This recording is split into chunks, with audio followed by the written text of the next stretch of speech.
Good morning and welcome to another episode of eChat with the energetic EJ. I'm so excited to be here.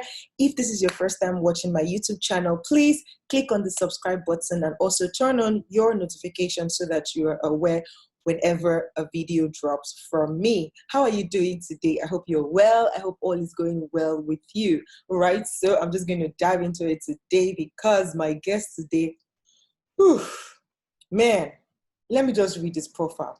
You know, it's so funny. I asked him, okay, please send me your short bio. And this is what he sent. And I'm like, wait, what? If this is your short bio, how many pages? How many pages will your long bio be? You know, and he's like, oh, I just sent you just a little bit. I'm like, what? Okay, so here goes. It's a bit long. I'm just gonna quickly brush through it before I bring on my guest. Okay. So my guest today is Akinsola Dawodu. He is FIAM, ACMA, MBA, and is an entrepreneur par excellence, thought leader, and business coach. He's an assistant chief enterprise officer of the Small and Medium Enterprise Development of Nigeria.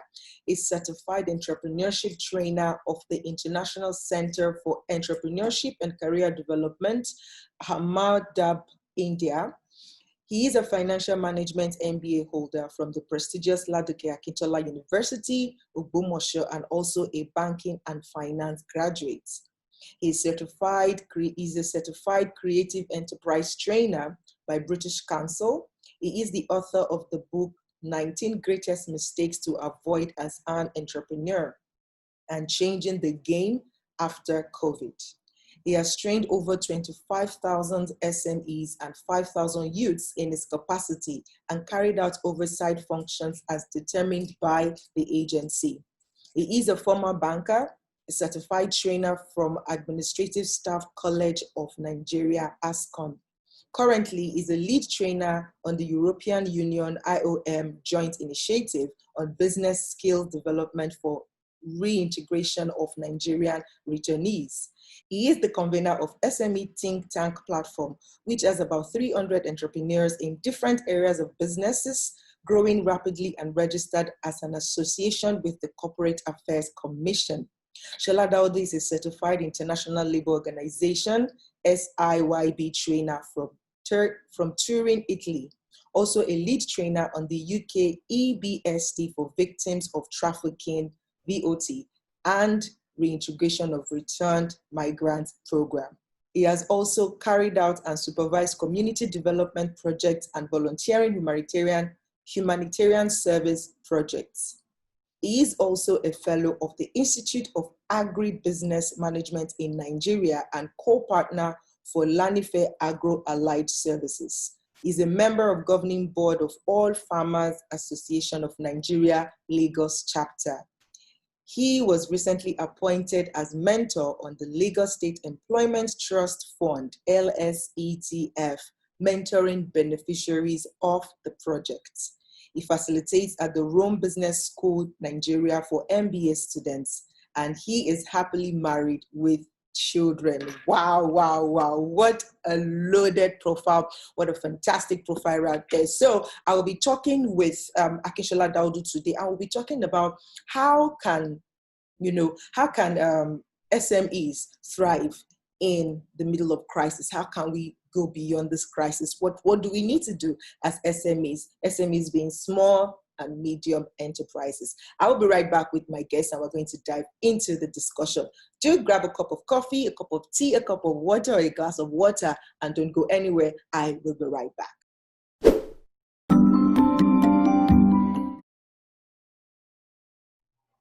All right, guys. So now I am back with my guest. Welcome, Mr. Akinsola Dawodu. How are you doing today? I'm very well, thank you. It's a bright side here this morning. All right, good. Please, I'll need you to speak up a little bit so it's a little clearer. Seem still a bit low. So, man, before I brought you on, I read your profile and I'm like, what? One person, please, can we start by saying, how have you been able to, get all of these things on your profile? Like all of these positions: financial management, certified creative enterprise trainer, you are a mentor, you are certified entrepreneur trainer. Like you are a lot. How did you get here? Please tell us your story. How did you get here? Okay, yes. One, all glory belongs to God, that who has kept us and brought us this far. It's not by my own making, but it's just by the grace of God. And okay, so I was saying that we should just thank God for the grace that has allowed us to go this far. There are some people who are actually above you. Some people are still coming behind you. And no matter what position you find yourself in life, you always have this at the back of your mind that there is room to do more, and that is not the best of it. The more you push, the more God allows you to get to your God-driven goals. And the more you tell God that you want to achieve this, He will give you the opportunity to do it. One thing is that we must not be tired. We must be focused and determined in trying to get that goal. So getting all those profile, I don't actually like people to read it out. So even when I go for programs, I don't want people to read it out. I'll just say, just give all God the glory. So I'm not ashamed of it, but it starts from a point, and you keep going on. Some happen by chance, some by determination, some by planned work. So I started my career as a banker, right around late 90s, and I dropped banking, went into the civil service. From civil service, part of what I took away from banking is what I brought into civil service, and I've been able to transform a lot of things. Are you with me? I've been able to transform a lot of things in my own, unit and opportunities around me. Can you hear me? Yeah. Yeah. So opportunities like capitalizing on the use of social media, opportunities like engaging people, opportunities like networking, and opportunity comes by bridging the gap for people, trying to be. People call me a connector. Get somebody who needs something and link and connect, and I'll be between. And I tell people that is one of the best ways to do businesses. So in all these chains, those are the kind of strategy I've deployed over the years that has made those that profile to be like that. Okay, wow, fantastic profile. I mean, it's so impressive. Like it's almost intimidating. Only one person. I'm sure you didn't see that coming. All right, so I'm going to ask, so of all the things that you mentioned that you are, a mentor and all of those things, you chose one as like what people know you for, and it's called the SME Catalyst. How did you come to that point where you said, of all the experiences and everything, I want to be known as the SME Catalyst? What does that mean, and why did you choose that, designation? Okay, yes, based on my job responsibilities when I moved into the civil service, I understood the fact that I'm supposed to nurture, young businesses. I'm supposed to create a kind of business diagnostic section, to engage micro, small, medium business owners. And as a result of that, profiling solutions to their problem over times, brought me to that level where I had to look at it and say, a catalyst is something that you actually need in your car to make your car move. And that's why I adopted that name to that. It's a change, it's a creative change that has come to be, and that I can help people fine-tune your dreams, fine-tune your goals and vision. I can help you start from the point zero to where you want to get to. I can mentor you. I saw that innate ability in me, and I decided to oh God, help me with this. And I found out that, one of those ways when I started talking, there's this aura, there's this command when you talk to people. It's not easy for people to follow you. That's true. Yes. So when I look at people on social media and say they're buying followers, I just laugh. There's something that must be tying you to them. There's a level of value you need to be offering those people that will connect you to them. And once they hear your name, they know you must drop something. So creating that value, it just became part of me naturally. And I found out, wow, this is what God has given me. So it's better you identify what God has given you and run with it to turn into a vision. So that's what I did. And I said, okay, let me carve a name for myself that will trigger a particular, one year, the catalyst. Catalyst, something. yes. So I actually had that name, and not being able to push it out as well, then I saw Larry Lushola came out with the catalyst. So a few of my friends who were in that sector who knew when I started. I started this as far as 2011. 2011, 2012. I joined the civil service early 2010, and by 2012 already. And so I when we started doing it, I had the name, but pushing the brand was a problem. So I wasn't too serious about it. But the more I went into this, the more I went into, you can't imagine a lot of things I've done in this SME team. A lot of pushes I've entered in this country, places I've been, things I've seen, businesses I've seen, ideas that I've seen that has transformed people. Things, fantastic ideas and everything. And so as a result of that, I got on the board of the federal government to become a mentor on the UWIN platform. So from that, I began to engage people, about 200 people in a year, just like that. And that's how the story began. And I decided I need to carve a niche for myself, and that is called entrepreneurship.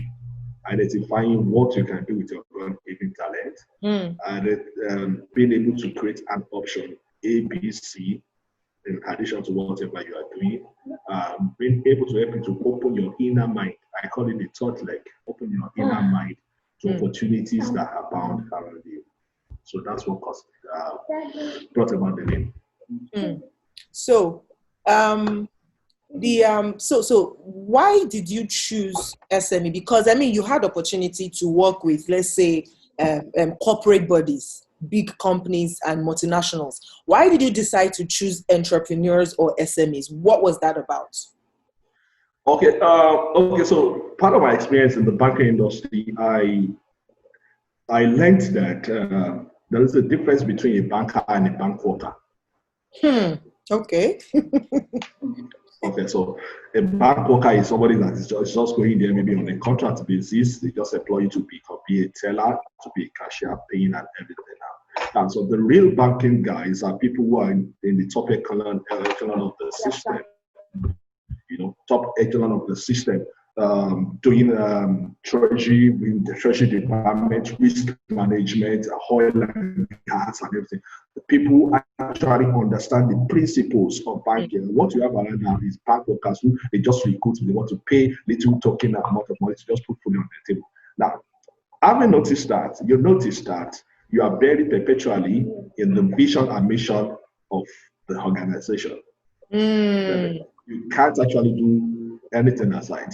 And so when we give credit, when we give facility helps to customers, we are also on their neck to say, okay, you have defaulted. When are you repaying my money? You have defaulted, the interest rate is going, and begin to talk about types of negotiation and everything. And we are not concerned about the dynamics of the business. How this business is run, how the cash flow, cycle is, and what is impeding that man from paying that loan at the time. Now, so I was in the marketplace and my eyes weren't open. Or I was only cared about wearing my Gucci suit, driving my car, and it just feel funky like a banker. Most bank workers today actually don't have the money. The pockets on a red alert. I hear it. And also one day, I was like going to meet a customer who's the semi-literate and was going to give me some money to deposit in her account. And then lo and behold, she gave me about $500,000 US. Because she's a trader into fabric. She's a fabric merchant, and she pays the Chinese people and then to credit her account. And I said, God, this person could barely speak English.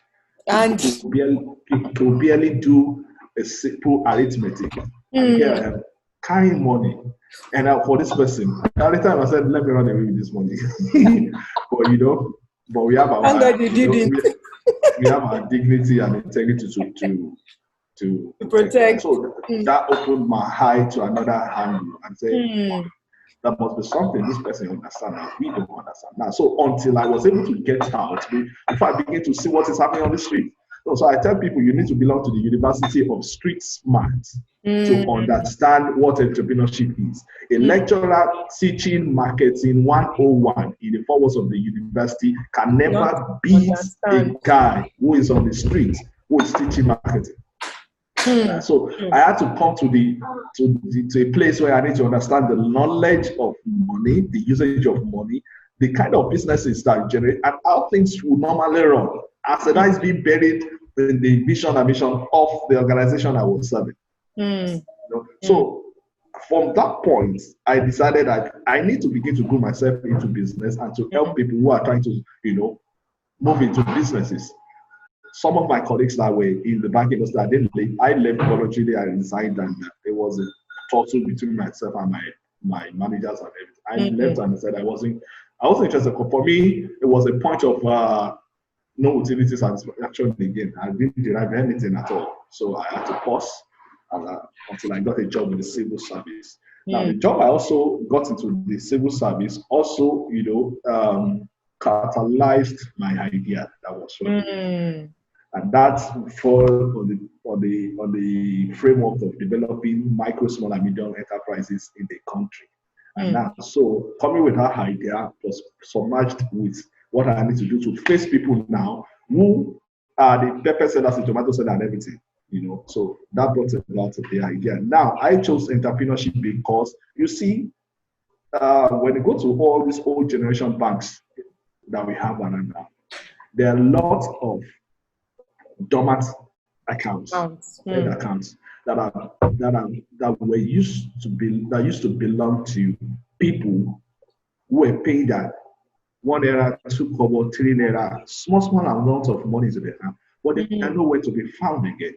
And so when you hear the banks declare profit and everything, nobody's coming forward to claim them. Some of them are dead, some of them are old, some of them can get now. So the little contribution now, SMEs, entrepreneurship are the catalytic role for any economy in the world. They contribute the largest quota to the world.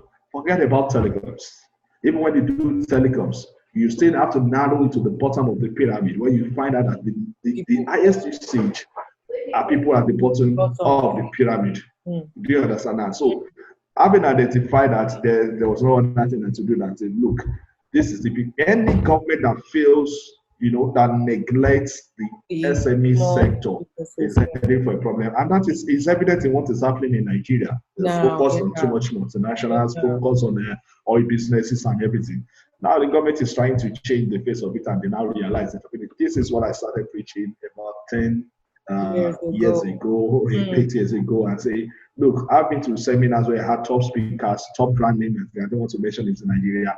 And when they called me to speak, I turned everything I became a devil's advocate, and I said, you can be a lifestyle coach, you can be a business coach, you can be a health and fitness coach, whatever, personal coach, anything coach you want to be, you can be. But this is what I've chosen. So as far as it returns to entrepreneurship, transforming one business to a particular level, and then moving you getting all the needed support, either from the government or private institutions. To scale. So now, in your experience with working with SMEs, with small businesses all along, what would you say is the greatest challenge that we have as Nigerians and as SMEs in Nigeria? What would you say is the top challenges that we have, and what solutions have you preferred so far to those challenges? Okay. The first thing is we do not have an enabling environment. Tell me about it. Enabling environment that will help businesses thrive. That's one. Number two, we also have the issue of multiple taxation.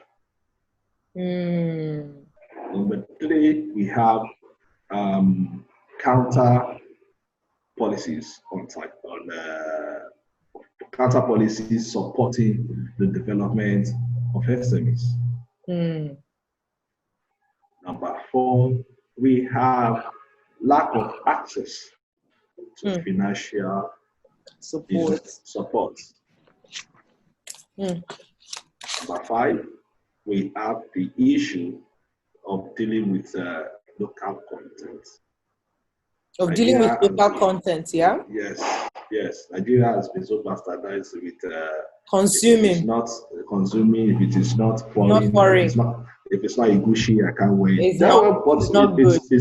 it's changing now anyway. So we also have the multinationals and the private institutions not fully supporting, the SMEs as it were.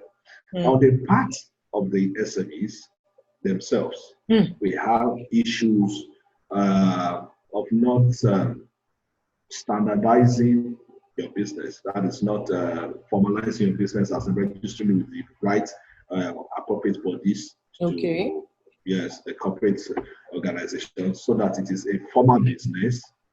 And we have a problem with the mindset as well. The mindset. So we need Mindset. a shift. Yeah, we need a shift in mindset to Mm. say, our business is work in Nigeria.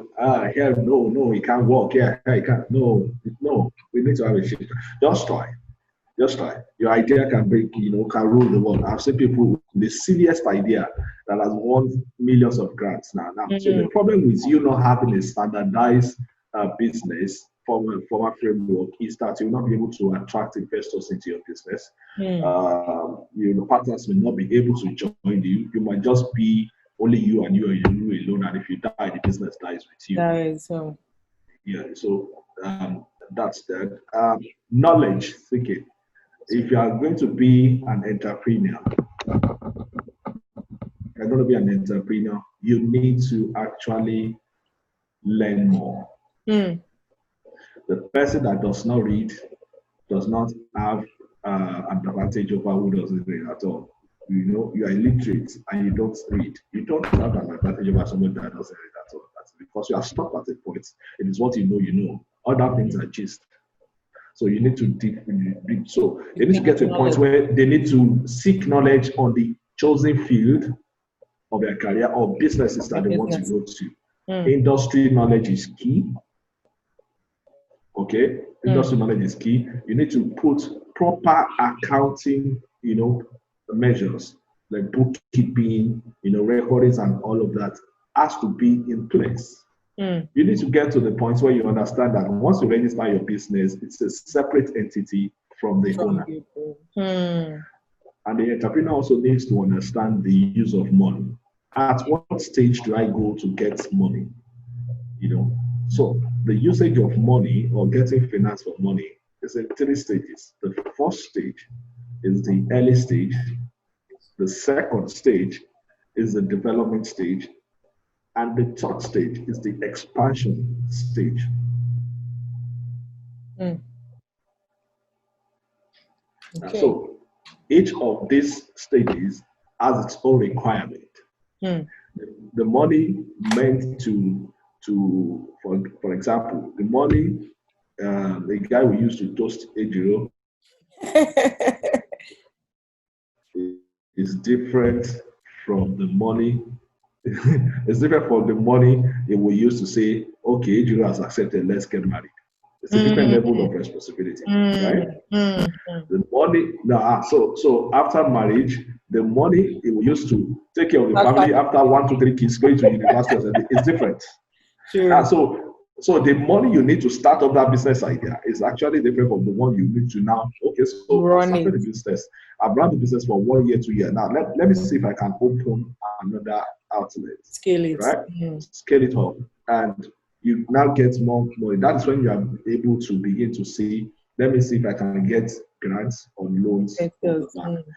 The last stage is the development stage where you have now become a very global brand that you have branches everywhere. It is no longer under your control. Your more finance cannot manage it again. Then when you begin to seek for foreign partners, investors to come into your business. So most of them seek for money, whereas what they need is financial knowledge.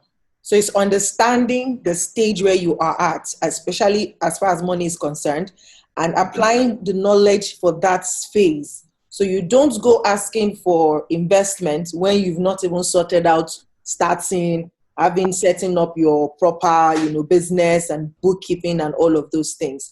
What are some of the myths that you think, like you mentioned here, I love that you gave us two aspects to this, like the aspect from the government or from the nation generally, and then the aspect from the SME. So let's focus on the SME, because I'm hoping that they are the one who will watch this video to be able to know the things or the errors they are making and make amendments if they can. So you mentioned, standardizing your business, knowledge, having industry knowledge, changing your mindset, having a good bookkeeping system in place and all of that.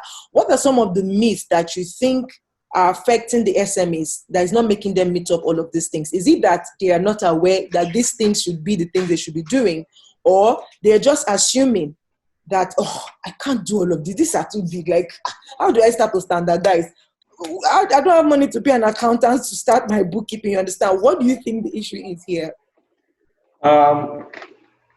This actually I explained in my book, in my first book, that I said 19 mistakes to avoid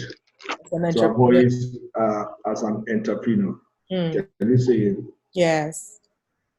Okay. Now, so in this book, I enumerated 19 greatest mistakes, and that is one of the things you're asking me. The first thing is they are not able to define their goal, what they want. Number two, they want to do too many things at the same time. Number three, they see that they have started their business, their sales, money is coming in, and they think they have made profit. That is not it. Until you are able to deduct all your overhead, all your cost elements from your inflow, that's when you know how much you are left with. They want to hire whom they cannot fire. Is my cousin, is my brother. Oh, I need to help him now. He just finished, he's still looking for a job. They accept failure too easily, rather than sticking out their neck. And that's why I tell people, any business you want to do, make sure you have a passion for it. Yes. Where your knowledge, where your money doesn't work, the passion will keep you going. True. Because it's something you naturally will love. 100% I concur. Now, so if those are taken care of, then you are good to go. Some of them focus more on competitors. I'm not saying it's not good to look at what your competitor is doing. You look at them, you develop a strategy to outsmart them. Two big companies in Nigeria did the same thing. There is a global brand that we know and we're used to while we're growing up. As a matter of fact, if you take that milk on Sundays in your house, you are rich. You are very rich. They tell you there's one for Nigeria and one for Holland. This racism of a thing, don't they? Don't they? So you are rich. Probably in the morning you ate yam and egg, in the afternoon your parents gave you rice, and the night they gave you plantain, and you're able to watch Sesame Street. You are rich. And so that went on for a long time. They dominated the market space over a long time. Even when they came with the powdered form, people were only able to get the 500 grams as against getting maybe a 50 gram or a 5 gram that I need or just to serve my family. And it became a problem. And so another company saw that as an opportunity and came in and gave us what we needed. Now, here's the deal. At that moment, they will cash on the people at the bottom of the pyramid. The Métis, the Apokis, everybody in the market, and they sold fantastic well. They made a lot of money. They made magic. Before the earlier brand could wake up, they had gone. But here's the deal: if I am somebody who's value driven, and I actually prefer the first brand, but because of the way things are, okay, Now, this second brand has come, let me go with them. If I go with them for a long time, there is a tendency that when my first brand decides to replicate what they have done, I'll switch back to You go back to them, yes. Do you get it now? And so do not focus too much on your competitor, rather focus on delivering very eccentric and credible value to your customer. Let your focus be on value creation. That is what will keep drawing your customers back to you. They keep giving word of mouth travels faster than anything. They keep referring people to you. They keep promoting your business. You know, they subject your brand to persuasion and propaganda. And that's like keep it in the consciousness of people. So focus more on value delivery rather than what your competitors are doing. Fantastic. Wow. Amazing there. Thank you so much for sharing with us. I'm also going to ask, so in this time that we're in, we know that like when we started, we were talking about, you know, how every segment or every sector, everybody has been affected one way or the other with the pandemic and the way things are right now. Even the top world economies are feeling it hard, much more the third world. You know, I can only imagine what a lot of people are going through right now, especially people who are, you know, like day-to-day kind of trading, like, and the lockdown has just kept them locked down for reals. And some people can't even go past, you know, wow, so this is it. What am I going to do now? What would you advise for SMEs, small business owners? How can they move past this crisis and even hold on to say, okay, let's see if I can still do this business? What would you tell anybody who is like stuck right now as an SME, you know, owner? What should this person do? It's not perfect now. It's very simple.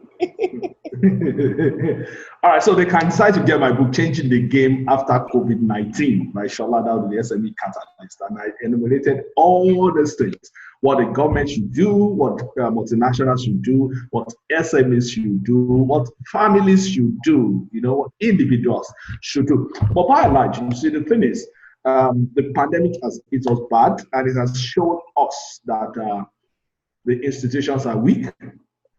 Even the so-claimed first, second world countries, they have had to battle it because it's a sweat, and everybody has been left, wow, what is happening? And economies have been drained, businesses have collapsed, you know, and so it shows us the level of preparedness we had before and what we need to do at this right time. Now, for most SMEs that are suffering and those people who have been captured in the Nigeria Limited enterprises, they are not formalized. They are just doing their business on their own. So many micro businesses, you know, have been affected as well. COVID has shown us the essentials of doing business. COVID has shown us the top businesses that will survive with humanity. Medical, Wow. food, housing, shelter. We are going back to Abraham Maslow's law of needs. Essentials. The essentials, basically. You'll find out that people are now, who were into the business of essentials, actually made money. They're maxing out, yes. You know, cashing out every day now. So I heard about the story of a guy. I'm coming. I heard the story of a guy who actually imported this infrared thermometer during Ebola. And by the time it was shipped to Nigeria, Ebola has ended. Ebola has ended. Running to millions of naira. So the guy just locked it up in one warehouse. Of course, he won't burn them. And so COVID came. Hey my God. And so the guy started cashing out. Imagine if you are making a margin of about 50,000 naira on one product. Of course. Wow. And that was how the guy just cashed out. So you remember the Bible says when there's a casting down, there's a lifting up. There's a lifting up. Oh my God. Some people. And so things like that happen. So how prepared are you is actually important. So I come back to the business that are essentials. But unfortunately, not everyone can go into that field. Exactly. To do that business. And so it shows us that while we are doing what we are known for or used to doing, we should also create another option. to make What are money. the options? What are these other options? For families, I tell families, it's either you cut down on your spending, number one, or increase your income, Your income. or do the two at the same time. At the same time. Do you get? This is not the time for wants. This is the time for needs. Because you get your hands pumped. People that had lots of savings have actually depleted their savings. So you find out that it becomes difficult to even manage money. People who are into forex are cashing out now. But it's hard to come by. Now, so again, going back to your business, you need to now begin to say, let me reconnect my soul with my business. My soul. You need to reconnect your soul back to your business. You need to reconnect your business back to yourself. And you need to connect your business back into the industry. Because you don't have anything called business or a product if you are not offering solutions to human need. A problem. Right? Wow.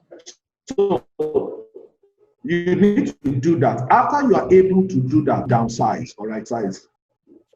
And that is what people don't want to hear, of course, but that's the reality on ground now. So most airlines are now downsizing, sacking pilots, do 50% pay cut off. And we don't still want to come to the realization that is what is the new normal. That is what is coming to stay. Yeah. Till things begin to improve again. Right? So that has taken place. So you need to see, look, you guys are earning 100K, you are earning 50K, you are earning. Can we agree and say, let's take 30% off or 50% off? So you can have a breath of life, if not, you will die entirely. So if they agree, fine. If they don't agree, then you can say, let them go.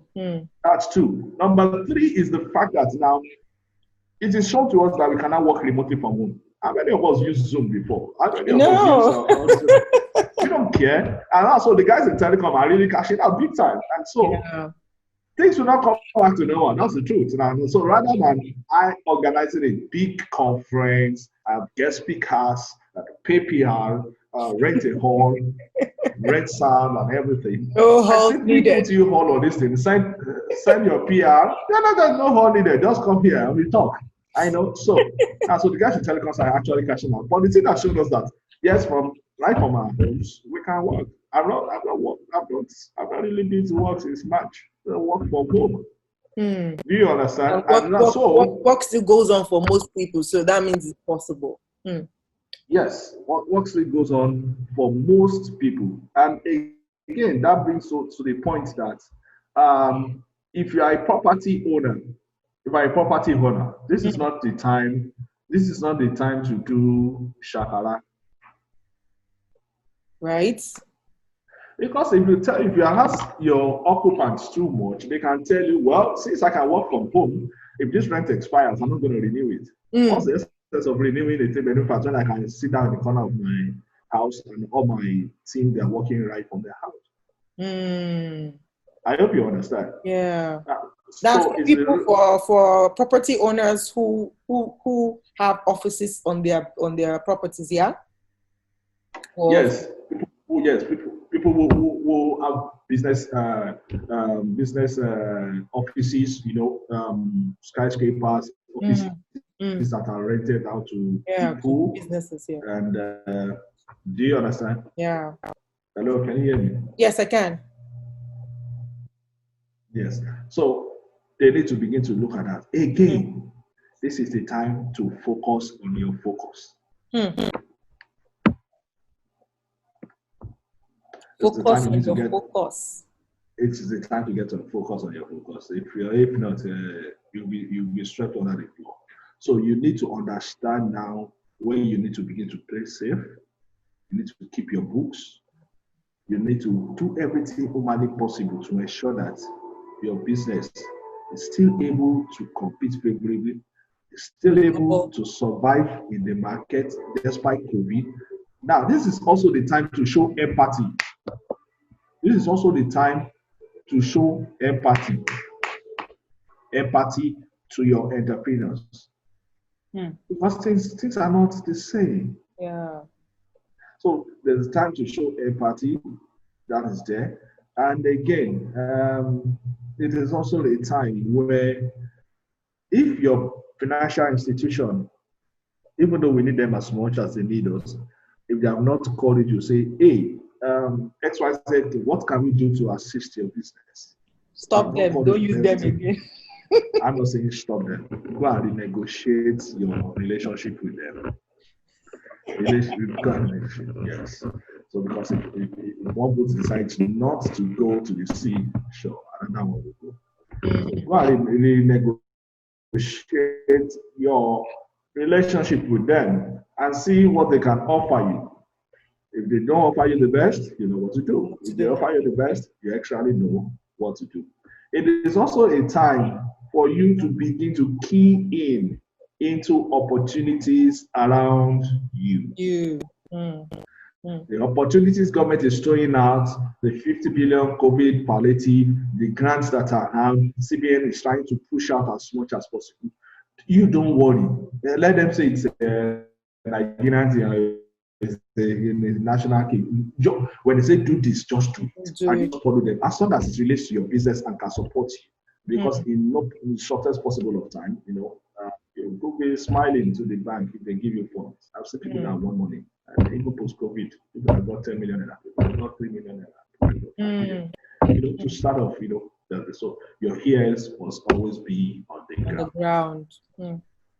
Thank you so much for your time, for your nuggets. I mean, it's been eye-opening for me because, like, I'm also an SME owner, and I know how the struggle has been this season and all of that. So I've learned a lot, and I hope to also apply some of these lessons, keeping the books, ensuring that everything is standardized, and, just focusing on my focus right now and, doing the needful, cutting down on what needs to be cut down, leverage on network like this.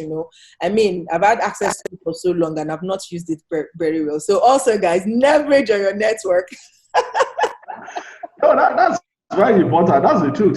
So okay, yeah, I left that out because if anybody hasn't called you in the times of COVID and up to now, somebody hasn't called you and say, hey guy, what business can we do together? Hey, okay, businesses, things are not fine. So how are you surviving? What are we doing together? You need to begin to look at your circle of friends. Yeah. Your circle of influence is very important. I know. And yes, and lastly, if you are a medium-sized business and you are in a medium category or in a small, you can decide to look at getting a board. I was thinking about that. Yeah. But if you don't, and people run away from it because of the financial implications, the cost element, okay, then get a good, successful business mentor that you can lay your hands on anytime, that can hold you, by the stairs. And seeing the staircase is not the same as climbing the staircase to the top. Very true. Wow, fantastic close. Thank you so much. So if we want to get access to your books, how do we do that? And if we want to connect with you, let's say somebody watches this and like, oh my God, I need to connect with Mr. Shola Akindawo so that he can mentor me in my small business. How can we do that? Okay. Firstly, my website is there, sholadawdu.com. Okay.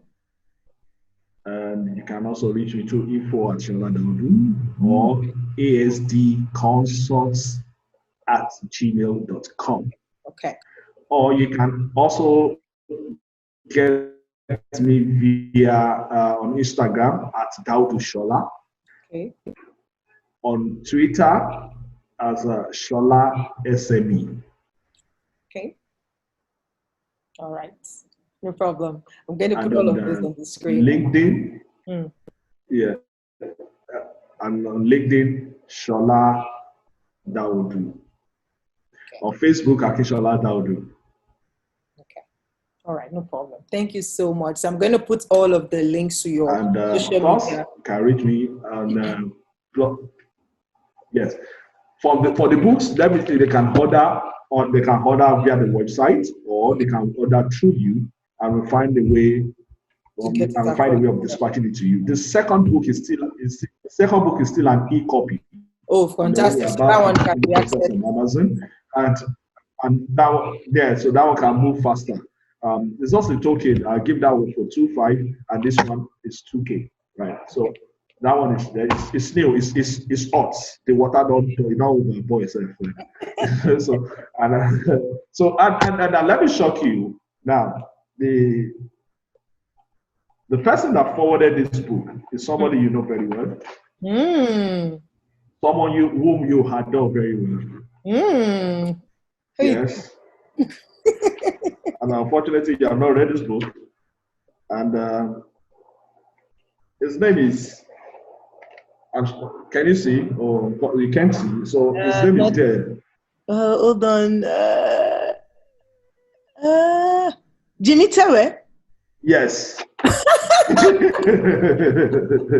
So Jimmy wrote the forward for this book. The professor. Yeah, PJ the professor. So it was the one that forwarded this book. Oh, fantastic!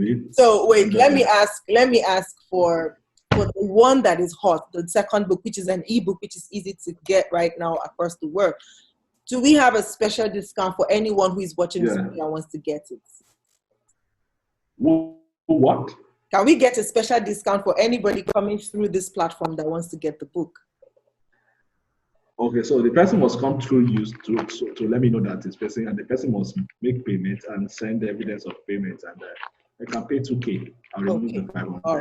All right, no problem. I'll let them know. Thank you so much, sir. God bless you. Thank you for your time, and thank you for your wealth of wisdom. Good seeing you too, sir. Thank you.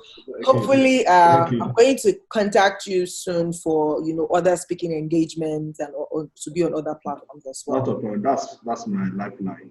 Thank you so much. God bless you. So guys, you've heard it. If you're an SME, you run a small business, or you know somebody who does, please rewatch this video. And if you need help or you need to get more clarifications on some of the things that Mr. Akinsola Dawodu has mentioned, you can always connect with him, because I'm going to drop all of his contact details in the description of this video. So do well to connect with him, and don't die in silence. Like, I know a lot of us just feel like, oh, I don't want to be a bother. Oh, I don't want to, but if you don't ask for help, you might not get it. Okay, so reach out, and I'm sure that Mr. Shola is going to be able to hold your hands as your mentor to guide you through this season and to help you scale your business up. Until I come your way again with another fantastic guest on the eChat series, it is me saying goodbye. Keep being amazing. God bless you. Bye-bye.